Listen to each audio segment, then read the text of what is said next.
Política na Veia, uma produção Carta Capital, Jornal GGN e fora da política não há salvação.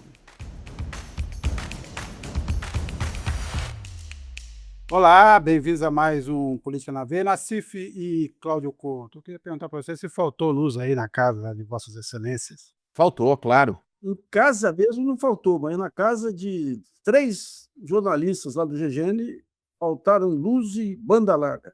Então foi que nem aqui. Até eu atrasei para conseguir falar com o Nassif durante a semana passada, porque estava sem banda larga e a luz oscilando, aí era muita coisa ao mesmo tempo.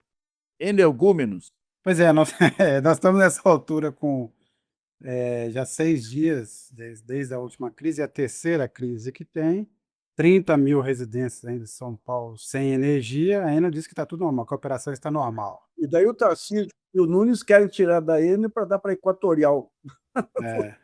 Eu queria falar um pouco disso, mas Nassif, antes eu queria me lembrar da história. Toda vez que eu ouço alguém falando que está tudo sob controle, eu me lembro. Obviamente, você estava, não sei se você estava na Folha ainda, quando resolveram fazer queriam fazer o jornal com todas as páginas a cores, coloridas, né?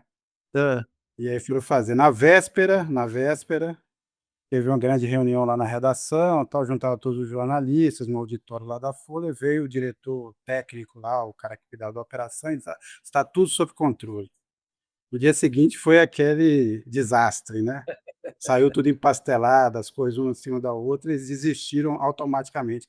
E aí o cara teve um infarto no dia seguinte. Nossa. Porque você estava tudo sob controle e até o cara ter um infarto. Então, eu me lembro desses momentos, eu me lembro dessa história. Quando alguém me diz que está tudo sob controle, eu fico realmente preocupado. O que a gente vê nessa história com a Enel é o resultado desse modelo de abertura de mercado e privatizações, principalmente do setor elétrico. O que você tem ao longo, depois de 30 anos desse processo, você tem um sistema que é menos seguro e mais caro. O Brasil era super competitivo, deixou de ter planejamento para ir para essa história não só da privatização, mas como do mercado livre, um preço oscilando de acordo com as demandas, um negócio que foi dominado por fundos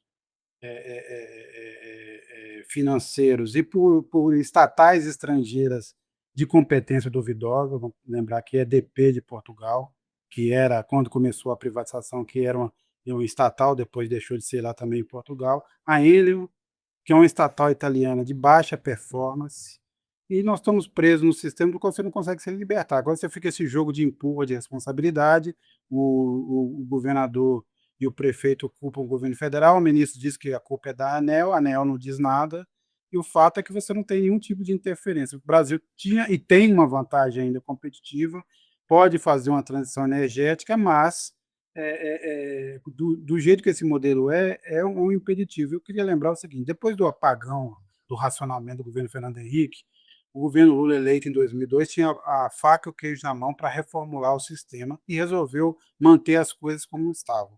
E desde então é uma emenda atrás de emenda que só vai piorando o conjunto. Você tem hoje sérios problemas, por exemplo, para ter fornecimento de energia solar e eólica por conta de como o sistema está organizado, não só o preço, mas a distribuição. Você tem um monte de gargalo, você tem ainda partes do país que não tem acesso à energia, e você tem esse vexame. Quero lembrar que a Eletropaulo não é um problema que começou com a AES. Também um outro episódio que eu queria lembrar aqui, Nassif. Logo depois do racionamento, e depois que começou o governo Lula, a AES foi bater na porta do BNDES, o presidente então era o Carlos Lessa, para pedir dinheiro. E o Carlos Lessa sugeriu então que você fizesse uma reestatização da empresa, e comprou uma briga naquele período. No fim, o BNDES teve que colocar uma montanha de dinheiro na recém-privatizada Eletropaulo. A AES tratou essa empresa como outras têm tratado, ou seja, suga dinheiro, diminui a prestação de serviço para poder fazer remessa de lucro. E se a gente olhar o histórico, a Enel não pagou 92% das multas que recebeu até agora. Ano após ano, bate recorde de remessa de lucro e com o serviço piorando. Essa é a realidade. Agora, qualquer discussão que você quer fazer sobre modelo de privatização ou modelo estatal, como reorganizar planejamento, parece uma heresia, né? Você não pode falar sobre isso. Vamos pegar esse modelo do Fernando Henrique. Quando o Carlos Lessa assume o BNDES, está tudo podre. E quem ajudou ele a ter uma saída foi até um colaborador nosso, falecido, já o André Araújo, grande figura, grande figura. Como que foi a privatização? Você tinha grupos de energia americanos que eles iam em paraísos fiscais, montavam uma nova empresa independente da matriz. Vinha no BNDES, do Fernando Henrique, conseguia o financiamento, dando como garantia as ações das empresas privatizadas. Então, quando estourou tudo, foi aquele angu de caroço, né? Aquele angu de caroço. Foi lá que o André montou o esquema aí, a parte financeira e tudo, que permitiu ao Lessa ter alguma saída. Mas nós tivemos, naquele período, você pega a Eletrobras, que estava com... Como é que chamava aquele rapaz que era professor do COP lá? Sim, sim. Aliás, fundamental, Pinguelli. Pinguelli. Eles pegam uma empresa do Maranhão, a empresa totalmente quebrada e tudo, a Eletrobras assume, coloca no estado da arte e logo em seguida vende para uma dessas empresas. Então, todo esse jogo, vamos pegar a Eletrobras, como é que foi feita a maior negociata? Para mim, eu já vi negociata aí desde que eu começo com o jornalismo. A da Eletrobras não tem coisa igual, né? O que eles fizeram? Eles fizeram, para privatizar a Eletrobras, em vez de vender participação, se fosse pegar o valor da Eletrobras e mais o plus de controle lá, dava 200 bilhões de reais. O que eles fazem? Eles fazem um aumento de capital de 35 milhões. Vendem as ações da 35 milhões, dilui o controle do governo. Pega esses 35 milhões e quita compromissos futuros da Eletrobras com aquele fundo lá de equalização de taxas de juros.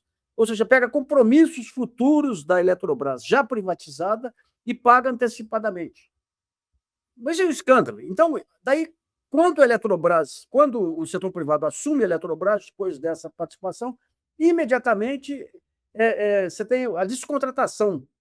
Como é que era o esquema Eletrobras? Montava uma hidrelétrica, vendia antecipadamente a energia que ia produzir para as distribuidoras ajudavam a financiar a hidrelétrica e tinha um contrato com valores razoáveis para as distribuidoras jogarem nas residências e nas cidades aí.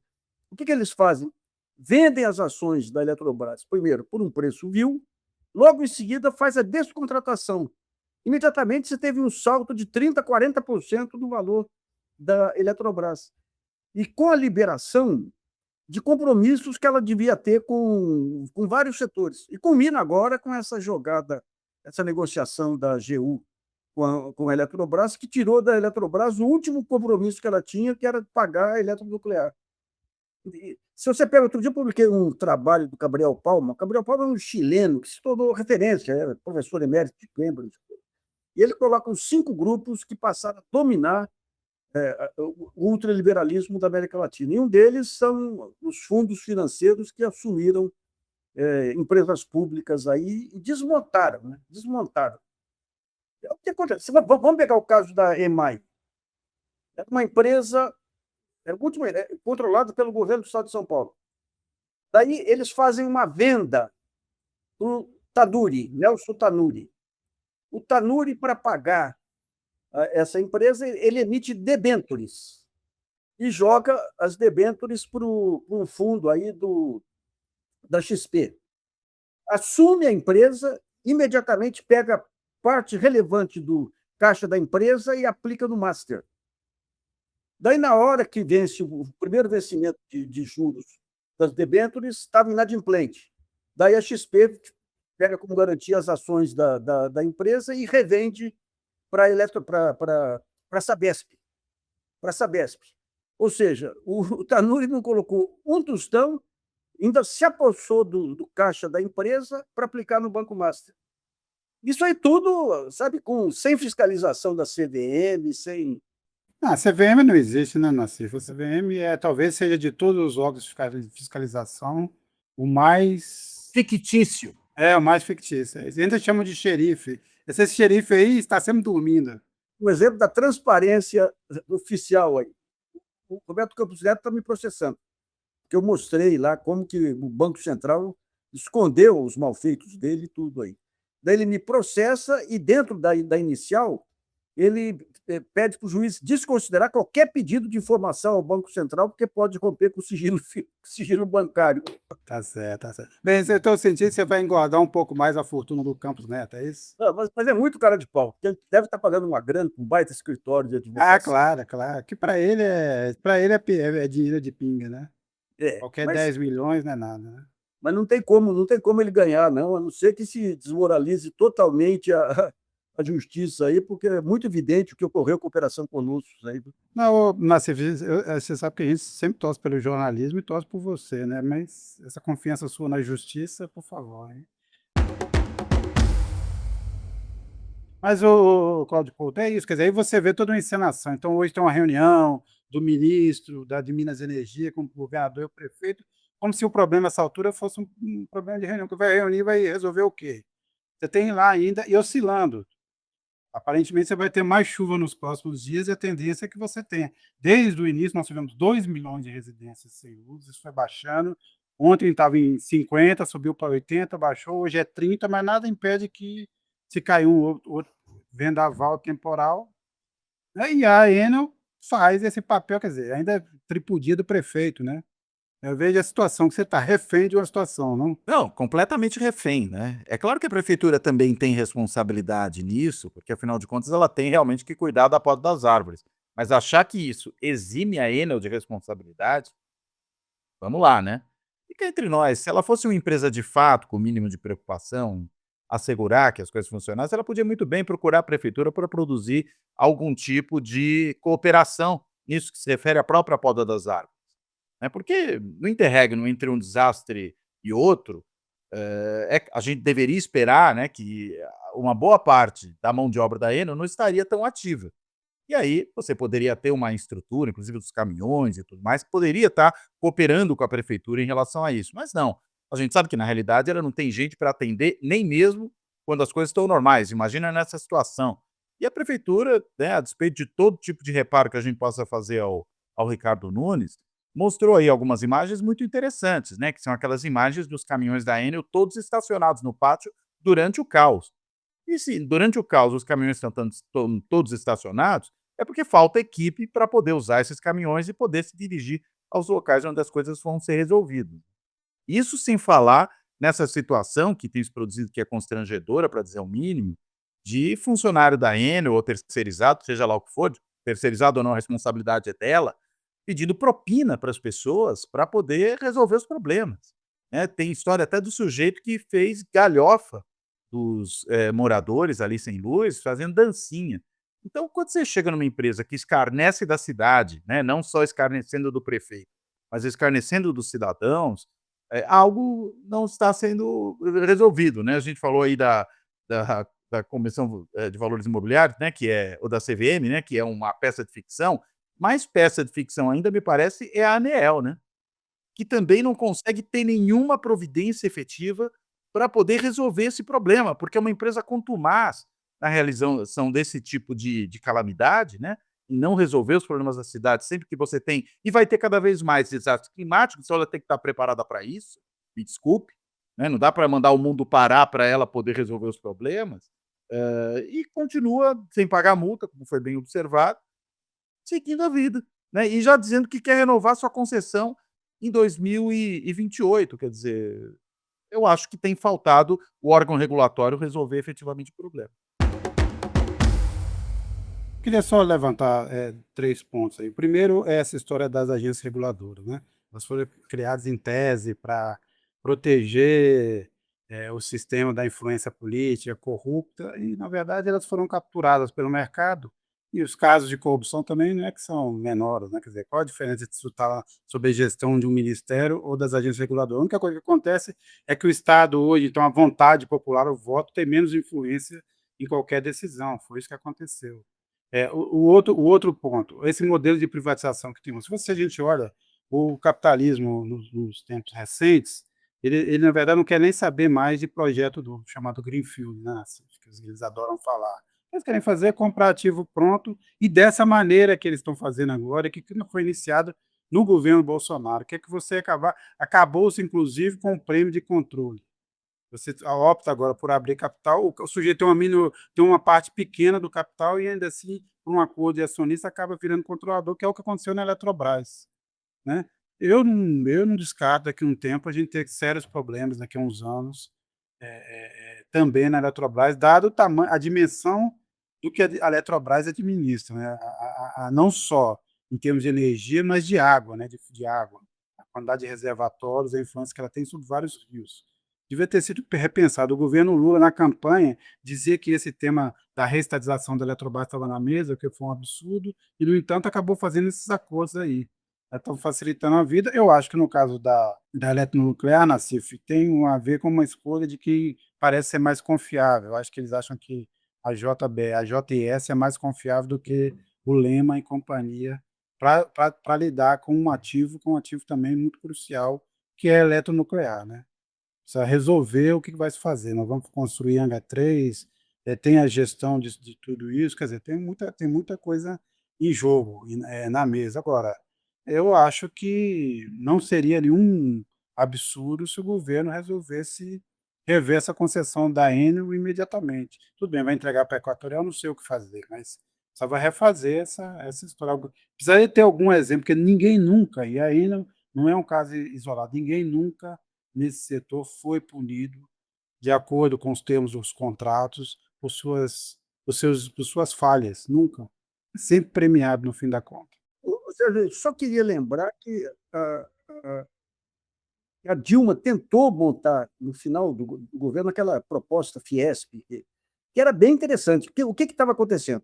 Você tinha cada hidrelétrica que era construída, você tinha a depreciação, ou seja, a cada ano você pegava parte do que foi investido, aplicava um percentual na tarifa.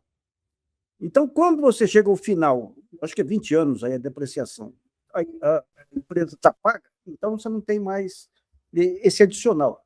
O que a Dilma propôs lá?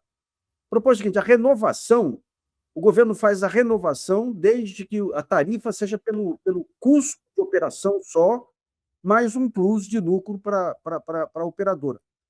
Isso aí iria reduzir substancialmente, ou manter baixo substancialmente, o valor das tarifas. Daí começou um boicote generalizado contra ela, um boicote pesado contra ela, e daí coincidiu também de dar aquela baita seca lá que jogou o preço da energia lá para cima. Então, são as duas medidas, fora erros que ela cometeu e tudo, mas são as duas medidas que aceleram o impeachment. Uma foi essa tentativa, que foi boicotada por quem? Pela CESP aqui em São Paulo, nas mãos do PSDB, pela Copel no Paraná, nas mãos do PSDB, e pela CEMIG. As três se recusaram, não quiseram saber, então o que poderia ter. Agora, o que chama atenção é o seguinte: quem é que paga por essa energia? Tem setores fortes aí, a Anfávia paga, a BIDIB paga, e não faz. Nassif, deixa eu só te lembrar, neste ano, mais ou menos em junho ou julho desse ano, quando se completaram 30 anos da primeira privatização, que foi a venda da Excelsa lá do Espírito Santo, a Associação dos Grandes Consumidores divulgou um estudo amplo sobre o que aconteceu nesse período. Resultado, é isso que eu tinha falado no início do programa. Você teve uma alta de no mínimo 400% no valor do preço por quilowatt-hora e problemas, o sistema se tornou menos seguro.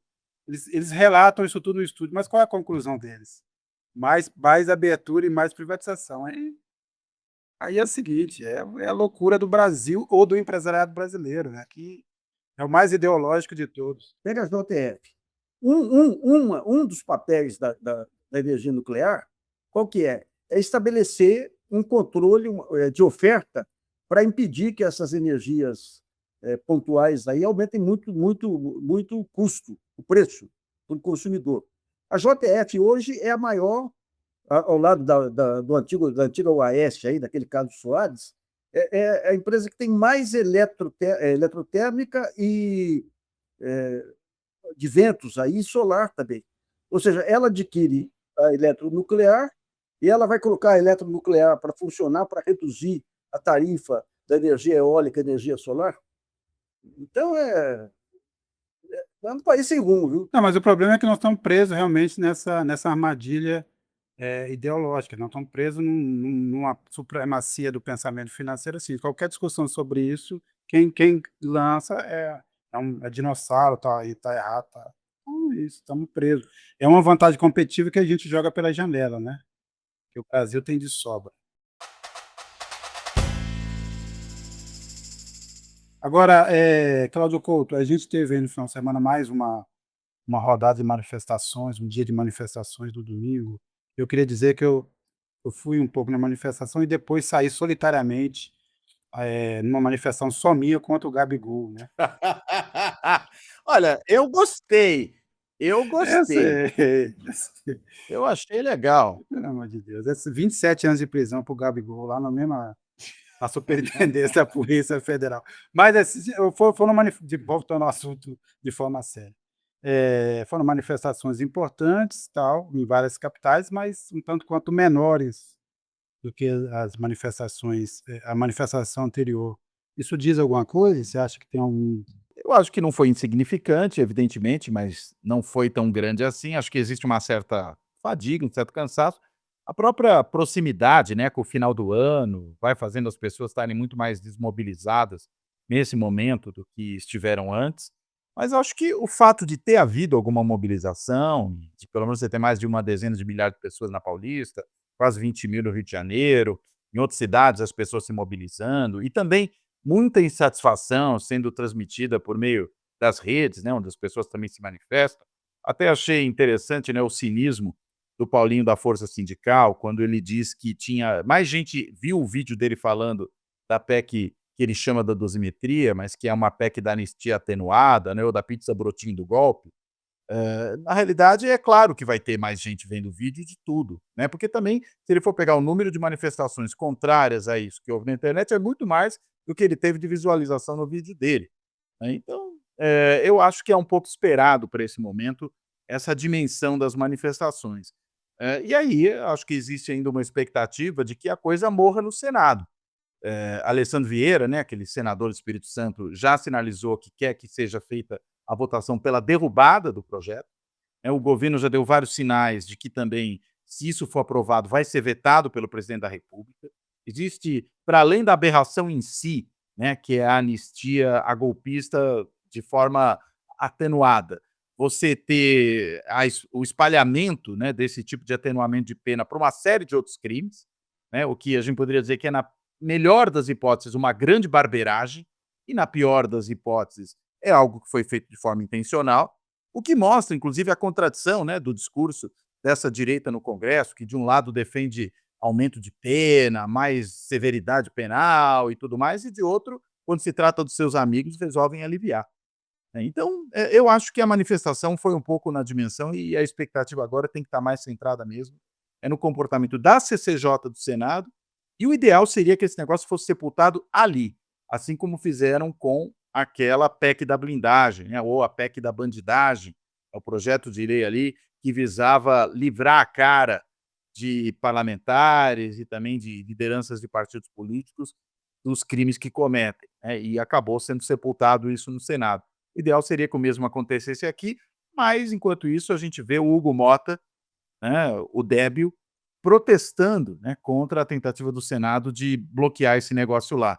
O Hugo Mota deve realmente entrar para o panteão dos piores presidentes de casa legislativa da história do país. Ele realmente consegue superar as piores expectativas que a gente teria a respeito dele. Eu, honestamente, já sinto saudades do Severino Cavalcante. Eu acho que o Severino Cavalcante era um sujeito com uma estatura política, e talvez até uma estatura ela própria, muito maior do que a do Hugo Mota, né. Não se prestava a esse tipo de papelão, fazia outros papelões, mas esse de contribuir para a predação do país, para a destruição do país, ele não chegou a tanto. entre as lesmas, é uma lesma que conseguia ficar ereta, né. É, um pouquinho. O Hugo Mota sequer consegue algo dessa natureza, né. Agora, Nassif, quer dizer, o Cláudio Couto levantou aqui com razão, aliás, o Otto Alencar também, não só o Alessandro Vieira, o Otto Alencar falou que não tem nenhuma possibilidade Sim, que é o presidente da CCJ, né, ele tem sido o mais vocal, inclusive. é, de passar nem na CCJ, nem no Senado. E o Alcolumbre deu uma sumida, né, o Alcolumbre que estava, a não ser que o Alcolumbre esteja, tramando, que também é possível, alguma coisa aí na calada da noite para tentar votar isso, entre hoje e amanhã, porque também se não for até quinta-feira, basicamente acaba, né, até sexta eventualmente, mas, então a ver, mas, Nassif, é sempre isso também, quer dizer, o Brasil acaba a Câmara de Deputados acaba empurrando o Brasil para uma semana de estresse e de dúvida, que depois muita coisa se esfacela. Olhando o cenário hoje, foi, no fundo, uma sucessão de derrotas do Hugo Mota, né? Se esse processo, se esse projeto, então, não for aprovado no Senado, é pior ainda. Eles aprovaram a continuidade do mandato da Carla Zambelli, o Supremo derrubou, inventaram essa história da renúncia, que também não vai dar em nada, dos objetivos que ela quer. O destino do Ramagem será o mesmo, e quiçá o destino do Eduardo Bolsonaro. Então, nada, né? Quer dizer, foi muito barulho por nada, diante das pretensões de que o Hugo Mota resolveu defender, porque claramente o Hugo Mota já tomou um lado, já tem um lado que é o lado do bolsonarismo. Se o governo tiver alguma ilusão de qualquer possibilidade de negociação com o Hugo Mota, vai estar muito enganado. É complicado aí essa questão aí parlamentar. E eu não sei se só uma eleição é possível aí para você segurar a peteca aí. É um momento de vácuo político aí que você vê o destino do país aí sendo decidido hoje, você não vê onde que está a saída. Mas assim, eu acho que o Supremo está dentro desse rolo todo, ele tem tentado, principalmente o ministro Flávio Dino. Essa operação, contra a ex-assessora do Arthur Lira, que na verdade ela foi assessora de vários presidentes da Câmara, ou de vários líderes influentes da Câmara, que mostra como funciona esse sistema, e também a decisão de já colocar e pautar, ou pedir pelo menos que se paute o julgamento de 3 deputados envolvidos com um orçamento secreto e emendas, é o caminho. Agora, eu às vezes acho que o Supremo sente que está sozinho nessa briga, porque nem tem um apoio o Dino, Alexandre de Moraes, Gilmar Mendes, se você pensar, né? Mas o Dino, outro dia, eu dei uma. Eu não sei se. Como também tem um uso de muito off, muita imaginação na mídia aí, mas apareceu ele reclamando que ele está sozinho para avançar. Mas, de qualquer modo, é esse embate entre os parlamentares e o Supremo que vai mostrar se o Supremo vai fazer o pacto aí para responder às ameaças das organizações criminosas da Câmara ou se vai para o enfrentamento. Né? Agora, o Dino realmente é. Né, Cláudio Couto, eu acho que o único ponto aí, quer dizer, se a gente quiser, tem vários problemas a serem resolvidos, mas eu acho que um crucial nesse momento é resolver essa história da emenda impositiva, do orçamento secreto, da emenda PIX. Se a gente não regular isso de uma forma, os outros poderes continuam sendo chantageados pela Câmara, como tem acontecido, Pela Câmara e pelo Senado, né? e pelo Senado também. Claro que a Câmara tem sido mais estridente, né, nesses últimos tempos, mas o Senado também tem operado nessa mesma linha e o Alcolumbre é exemplar, né, desse tipo de comportamento. Aliás, ele é pai e mãe do orçamento secreto, desculpa só te interromper. Sim, exatamente, não é uma obra só do Arthur Lira, né, é uma obra dele com o Arthur Lira. Então os 2 têm que ser responsabilizados por esse tipo de coisa, né, e acho que têm que ser responsabilizados com muita clareza a esse respeito, inclusive. Né. Agora, eu acho que é fundamental aí que o governo tenha uma certa cautela nessa virada de ano e tudo mais, porque, de qualquer jeito, ano que vem ainda vai precisar ter uma relação minimamente ali de acomodação com o Congresso, que é o pior Congresso da história, mas não dá para mim para não ser minimamente pragmático nessa hora aqui. E acho que uma coisa que vai ficando clara é que a eleição do ano que vem, ela, claro, importa muito a eleição presidencial, mas a eleição para o Congresso, eu acho que ela merece uma atenção que nunca recebeu nesse país. Porque o Congresso teve um empoderamento muito grande nesses últimos anos, a própria extrema-direita tem valorizado essa eleição, veja-se o que eles estão pensando do ponto de vista da eleição para o Senado, e não bastasse essa valorização da extrema-direita, o Centrão, que é nefasto e que tem mostrado o quão nefasto é, e agora que tem muito mais acesso a recurso, tem sido muito menos pragmático naquela coisa de fazer concessão ao governo, em troca de algum tipo de acesso a recursos, porque ele já tem os recursos garantidos por meio do controle das emendas, do controle orçamentário. Então, em função disso, é preciso realmente, se a gente quer que o país melhore a partir do ano de 2027, ter uma mudança radical nesse Congresso. Se as coisas ficarem simplesmente como estão, e tem toda essa rede de suporte a candidaturas para a Câmara dos Deputados que foi construída nas últimas eleições municipais, teremos mais do mesmo, né. Não acho que será um Congresso necessariamente pior do que o atual, será muito parecido com o atual, até porque eu teria o palpite aqui de que essa extrema-direita bolsonarista do PL tende a diminuir na próxima eleição. Não acho que ela virá com tanta força quanto veio na última. Mas o centrão vai continuar forte e grande. É preciso relativizar isso minimamente, né? E é preciso ter uma discussão com a sociedade no sentido seguinte: ou bem, nós mudamos a maioria do legislativo, ou continuaremos nós, o país inteiro, e não é só o governo de plantão, reféns desse Congresso chantagista e desse Congresso oligarquizado e que, na realidade, é predatório, né, que opera numa lógica de predação. E veja você, é muito poder com pouca responsabilidade. Porque, afinal de contas, o que a gente tem é um Congresso, uma Câmara e um Senado, mas principalmente uma Câmara, e aí, no caso, o sistema eleitoral na eleição de deputados conta, cujos membros, dependem, na verdade, para continuar ali, pura e simplesmente de entregar ali algum tipo de benesse para sua base territorial, a maior parte deles, né. Tem uns que são, candidatos aí que têm uma votação mais espalhada, né, pastor, radialista, uma outra liderança ali de perfil mais ideológico, mas o grosso é gente com votação territorializada. Então o cara leva uma ponte, leva o asfaltamento, leva o show do Wesley Safadão, leva algum tipo de benefício ali palpável para os moradores do lugar, e garante a sua reeleição. O compromisso desse sujeito com aquilo que é do interesse mais amplo do país pode ser zero, porque ele não vai ser punido ou premiado na próxima eleição em função desse comportamento. Ele vai ser premiado ou punido em função do quanto ele entregou de benefício palpável ali para a sua base territorial. Então você tem um descolamento entre esse poder que o Congresso tem, que além de tudo reduz a qualidade do gasto público, porque pulveriza isso de uma forma muito menos estruturada, e não vão me dizer que: "Ah, não, mas ele sabe ali, ele complementa certas demandas locais". A gente tem visto aí levantamentos que mostram que o gasto em saúde é muito mais irracional nesse caso, né, que ele não se dá efetivamente de acordo com a necessidade dos municípios, de acordo com as necessidades que estão postas. E eu falo da saúde por quê? Porque metade das emendas impositivas, o dinheiro tem que ir para a saúde, mas não quer dizer que está indo bem para a saúde. E aí o governo vai ter que ficar ali complementando para tentar consertar o estrago que está sendo feito. Mas não bastasse isso, tem o risco de corrupção também. E essas investigações que o Flávio Dino tem liderado sobre as emendas, e não é à toa que elas têm produzido tanto ali frisson dentro do Congresso, elas estão chegando à ponta, mostrando que, para além dessa irracionalidade administrativa, orçamentária, você tem também um problema de desvio de recurso público. Mas isso garante a eleição desses sujeitos. Então, é preciso aí ter um debate mais forte com a sociedade para que a gente não fique na dependência só desse tipo de lastro eleitoral, para minimamente que seja, alterar um pouco a composição do legislativo para o ano subsequente. Não, a dureza aí é que os caras eles têm o controle dos recursos, têm as parcerias com os poderes municipais, tem uma estrutura de prefeituras aí, de novos prefeitos que assumiram aí do bojo dessa antipolítica aí, que não tem limite para eles, né. É curioso isso, pô.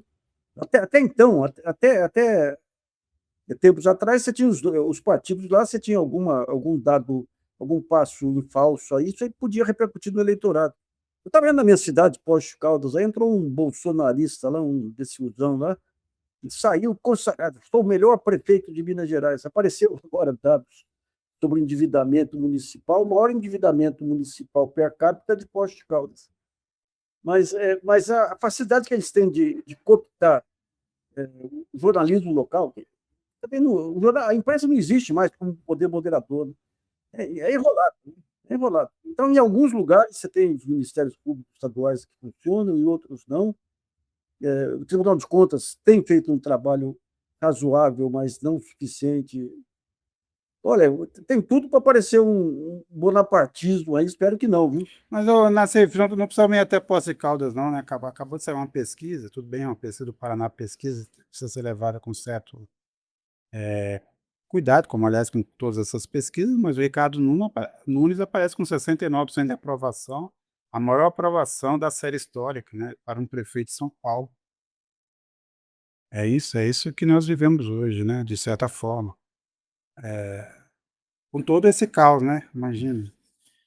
O Papai Noel cai na Paulista, deságua da Paulista, não tem luz de Natal e tal. Quem caiu também foi a estátua da Havan, né, a estátua da Liberdade.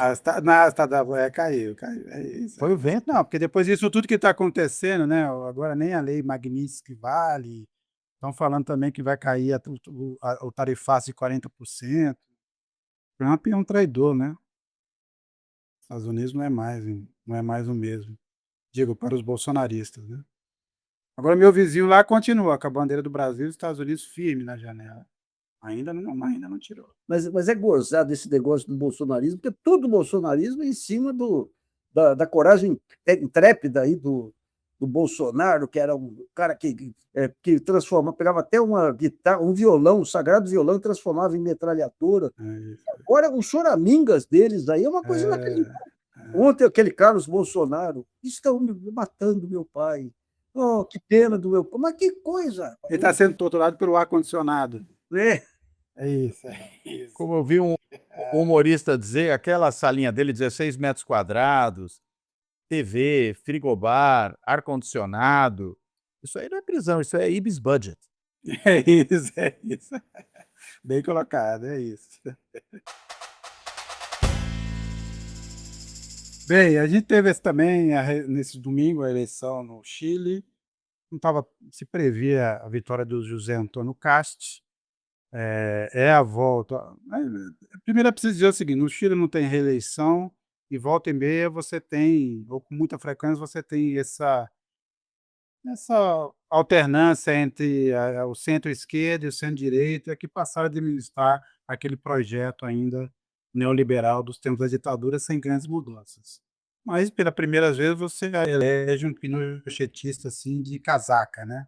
Na segunda-feira, na comemoração, estavam lá com bandeira do Pinochet, só faltou uma bandeira do Hitler, mas esteve perto, né? Porque um dos ideólogos também que apareceu lá era um nazista de quatro coturnos, um cara que, além de tentar aprofundar o projeto neoliberal do Chile, que a gente já viu que deu errado, agora também inventou o problema da migração no Chile, como se o problema do Chile fosse os bolivianos, os venezuelanos, e quer construir um muro.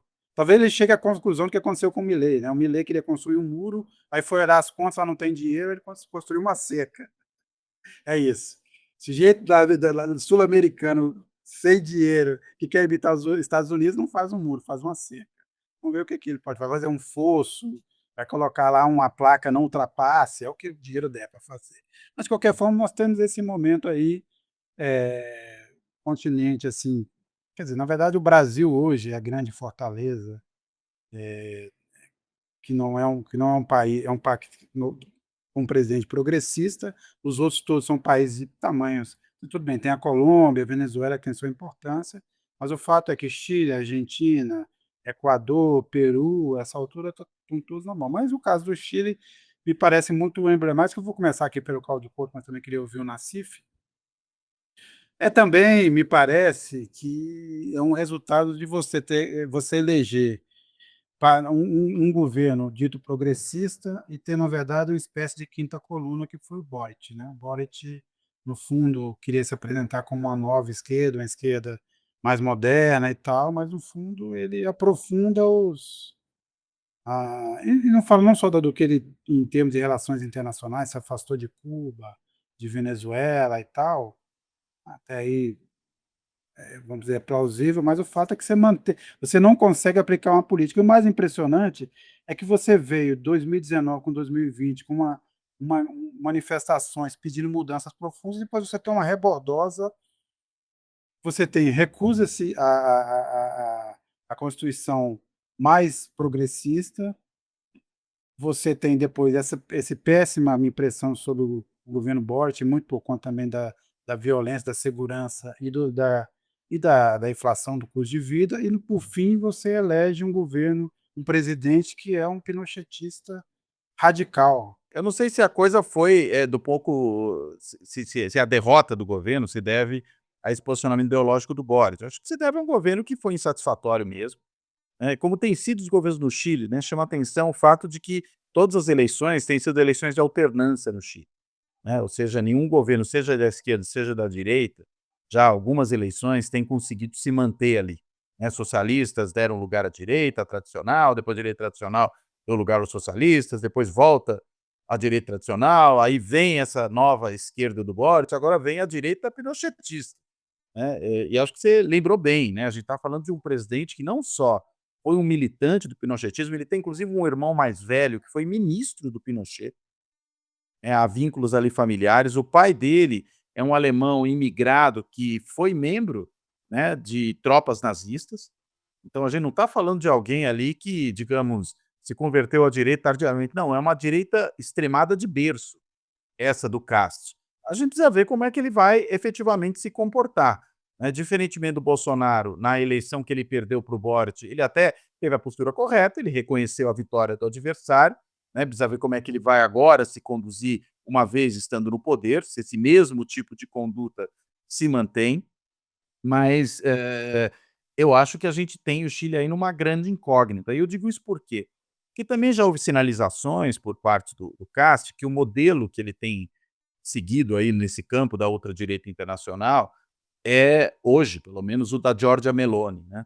E o governo da Giorgia Meloni é um caso um tanto quanto intrigante, porque a gente está falando de um governo da ultradireita, mas tem mais se parecido com o governo da direita tradicional na Itália do que com o governo da ultradireita como a gente enxerga em outros lugares, nos Estados Unidos, na Hungria, na Polônia, ou seja, é um governo que está mais ali no campo da direita clássica, apesar do discurso mais inflamado de ultradireita. Mas o Cast efetivamente falou, né, que o modelo dele efetivamente é a Giorgia Meloni. Agora, acho que a gente precisa aguardar, né, para ver o que vai ser.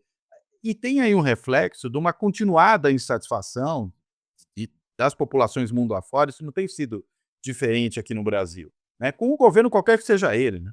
E aí isso vai produzindo essa insatisfação contínua, que acaba produzindo uma espiral de radicalização, né. Porque aí, se nenhum governo jamais se mostra satisfatório, quem vem com um discurso antissistema é que acaba ganhando espaço. E é isso que a gente está vendo no Chile agora. O problema aí desse esse fracasso dos governos, esquerda e direita, é a questão dos limites ideológicos aí, dessa ultrafinanciarização. Você pega a social-democracia europeia, quando o discurso da financiarização, da desse ultraliberalismo foi tão forte que a social-democracia europeia, ainda no 2008, 2010, 2011, tinha sido totalmente descaracterizada. Porque o que garante o prefeito é a entrega, o governante é a entrega para a população. Vamos pegar aqui São Paulo.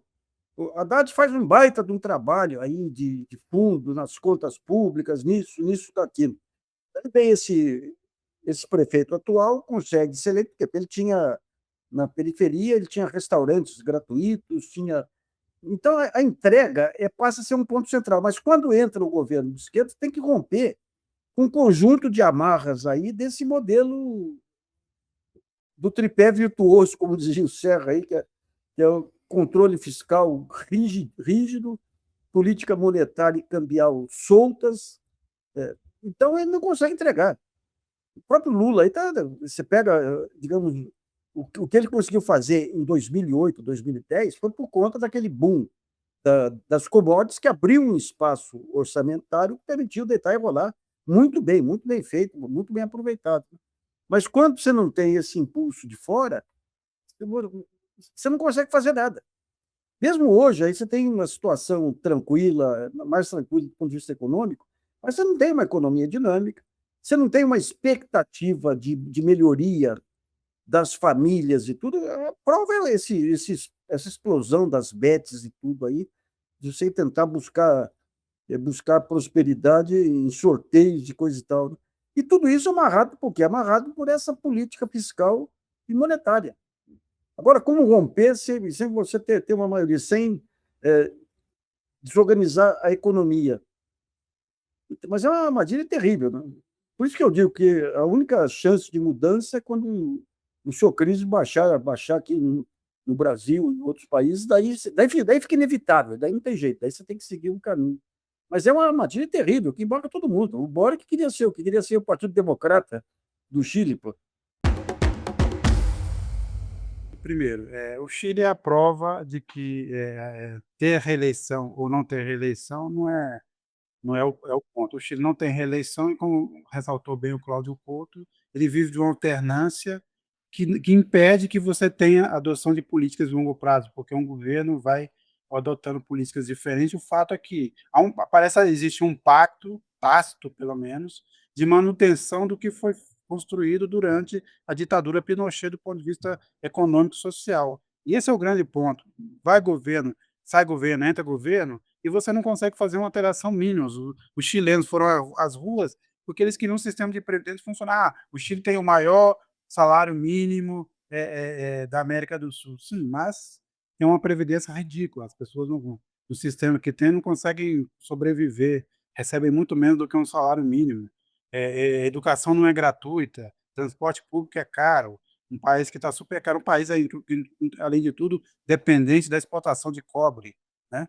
Da oscilação dos preços internacionais, tem muito pouca diversidade. Então, é um problema sério. O que o Caixa está oferecendo é ciclo, né?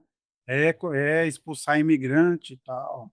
Basicamente isso que vai fazer diferença. Sobre a Meloni, o único ponto que eu ressaltaria é o seguinte: a Meloni fez uma mudança também na lei de imigração muito forte, tentou fazer foi derrotada em várias decisões também pela justiça, mas o fato é que agora há uma discussão na Itália se é preciso redesfazer, porque a Itália está sofrendo fortemente com a falta de mão de obra, por conta das restrições impostas à migração. Isso vai acontecer em vários países da Europa, inclusive, quanto mais radicais eles ficarem nesse ponto. Portugal também, né, onde também você teve com o governo do PSD, né, esse endurecimento das leis migratórias, né.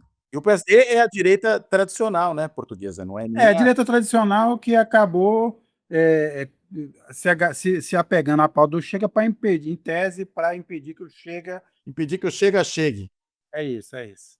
Então, mas nesse momento, por exemplo, as pesquisas eleitorais para a presidência da República, que tem um poder de desestabilizar o país, como a gente viu com o tal Marcelo Rebelo de Souza, todo mundo acha muito legal, é muito popular, vai na praia, vai na padaria, conversa com o eleitor, mas foi um fator de estabilidade grande em Portugal. Nesse momento, as pesquisas dão ou o André Ventura do Chega, ou o militar, o almirante que cuidou que foi o chefe do escritório que combateu a pandemia em Portugal. Então está entre um ultradireitista e um militar para assumir a presidência da República em Portugal. Olha, vocês sabem que eu fiquei lá 3 anos e meio, e eu vi em 3 anos e meio uma deterioração que eu não vi em nenhum outro país. Portugal se orgulhava, eu conversava lá com meus amigos portugueses lá do PS e da esquerda, tal, isso não vai acontecer, nós não teremos um Bolsonaro aqui, nós estamos aqui protegidos, somos como a Espanha. Eu cheguei lá, o Chega tinha um deputado, eu saí de lá em 2024, tinha 60, e agora o cara tem uma chance, é um nome competitivo para a presidência da República. Você imagina esse sujeito na presidência da República, porque lá é um semipresidencialismo parecido com o que acontece na França. Eles fizeram algumas correções do sistema, mas o presidente tem uma certa influência no debate político, muito mais do que tem em outros países, né? Então, se ele quiser ser um fator de desestabilização, ele será. Quais são os trunfos que você acha que o presidente Lula vai ter no próximo ano, dado esse cenário que está se desenhando, inclusive com a economia andando, se não parando, andando de lado? Com relação aos trunfos do governo, acho que o primeiro é a queda da inflação de alimentos, né, a gente tem os preços de alimentos cadentes, isso tem um impacto muito significativo na percepção social a respeito do governo, e isso já vem produzindo aí um efeito positivo para o governo do ponto de vista da sua avaliação. Inclusive, eu quero chamar atenção para isso, mudando a percepção que a própria classe política tem a respeito do governo. Saiu recentemente uma pesquisa da Quest sobre a maneira como os deputados estão percebendo uma série de aspectos da política, né. E tem um desses dados que eu achei um dado tremendamente interessante, e que acho que a gente tem que levar muito em consideração, que é o fato de que você tem hoje uma maioria de deputados do centro e da direita não bolsonarista apostando não só que o Lula é o favorito para a eleição do ano que vem, e isso deu um salto de junho para cá, um salto muito significativo, Mas também, entre a direita não bolsonarista, uma ampla maioria, 2/3, considerando o seguinte, que um candidato de oposição pode ser viável sem apoio da família Bolsonaro, sem apoio do próprio Bolsonaro.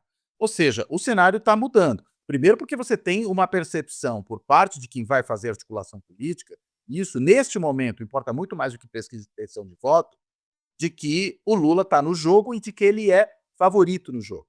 E isso muda a maneira como as articulações, inclusive nos estados, vão se dar. Isso conta a favor do presidente. E de outro, que o Bolsonaro virou um estorvo para quem não é bolsonarista de carteirinha, embora esteja no campo da oposição e da direita. E isso também muda a configuração ali, porque eu duvido que, se houver um abandono por parte dessa direita do Bolsonaro, que ainda assim a família Bolsonaro não vai insistir em ter um nome seu na urna, porque ela não vai aceitar ser abandonada pura e simplesmente. Então eu acho que a gente corre o risco também, ou eles correm o risco, na realidade, de terem uma oposição dividida no primeiro turno da eleição do ano que vem, com um presidente que vem ali melhorando os seus indicadores, inclusive por conta de vista dessa questão aí dos resultados econômicos, que têm sido positivos. Um outro dado interessante aí é da pesquisa mais geral, e não dessa do Congresso, né, ou da Câmara, é o dado de que hoje, né, ao mesmo tempo que segurança pública vira um tema de topo, a economia virou uma preocupação principal para só 11% dos brasileiros. Ou seja, há uma percepção também de melhora econômica. E tudo isso joga água no moinho do presidente. Bem, chegamos aqui ao final do programa, é o último desse ano. Aliás, esse é o grande presente nosso para vocês. Vamos deixar vocês em paz até fevereiro, no mínimo. Nassif Couto, desejo a vocês, obviamente, um bom fim de ano, boas festas. Eu queria saber exatamente o que vocês vão me dar de presente. Eu queria dizer o presente que eu vou dar para vocês. Para o Nassif é o seguinte: eu já combinei, no próximo sarau eu vou levar o Zezé de Camargo Opa! para uma apresentação. Até porque ele está com tempo livre, já que ele não vai mais tocar no SBT, né? E para você, Cláudio Couto, falei com meus amigos da PF, você vai poder fazer uma visita lá para o Bolsonaro. Opa! Inesquecível será. Bastante lenço, aí eu vou jogar as lágrimas do Vou levar um ferro de solda também. Vai que ele conserta o ar-condicionado, né? E revista Caça-Palavras, né? Que parece que a leitura que ele consegue fazer é essa. É isso, é isso. Mas ele ficou desesperado porque ele não conseguiu achar nenhuma palavra, daí ele falou: preciso sair daqui. Não, ele começou a colorir o livro, achou que era para colorir. É isso. Não, eu acho que um caça-palavras, como eu disse da outra vez aqui, vai durar o tempo de prisão inteiro, né? Pois é. Talvez no final da pena ele consiga concluir. Bem, é isso aí, Nassif Couto. Então é isso. Um bom ano para vocês, um bom fim de ano e até a próxima. Obrigado. Para você também, Sérgio. Para você, Nassif, para o Cacá aqui nos bastidores e para quem nos acompanhou e aguentou durante todo esse ano. Cacá é Deus ex machina aqui, é a voz Exatamente. divina. É isso. Um bom ano, então, gente. Até mais.